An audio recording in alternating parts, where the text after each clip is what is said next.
Railway Recruitment 2025, 1007 vacancies open for 10th pass candidates. नौकरी की तलाश में हो तो ये न्यूज आपके लिए है। इंडियन रेलवेज ने अनाउंस किया है 1007 vacancies specially for 10th pass candidates. हाँ, सही सुना आपने, मैट्रिक पास होने के बाद भी आप अप्लाई कर सकते हो।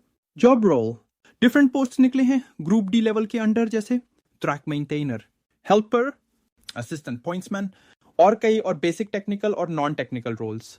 Application date recruitment notification officially post हुआ है एक्स ट्विटर पर। डिटेल्ड फॉर्म और अप्लाई करने की लिंक नेक्स्ट वीक तक एक्सपेक्टेड है on the official railway site. Eligibility 10th pass, age mostly 18-33 years, relaxation as per category, salary starting salary approx Rs 18,000 upwards, Rs 22,000 per month plus allowances, DA, TA, etc. Selection process: written test, physical test for some roles. Document verification, तो अगर आप 10th के बाद एक सरकारी job के सपने देख रहे हो, this is your chance. Full details, syllabus और फॉर्म अपडेट्स के लिए देश पाड़ेगा ऐप डाउनलोड करो, लिंक नीचे डिस्क्रिप्शन में दिया गया है।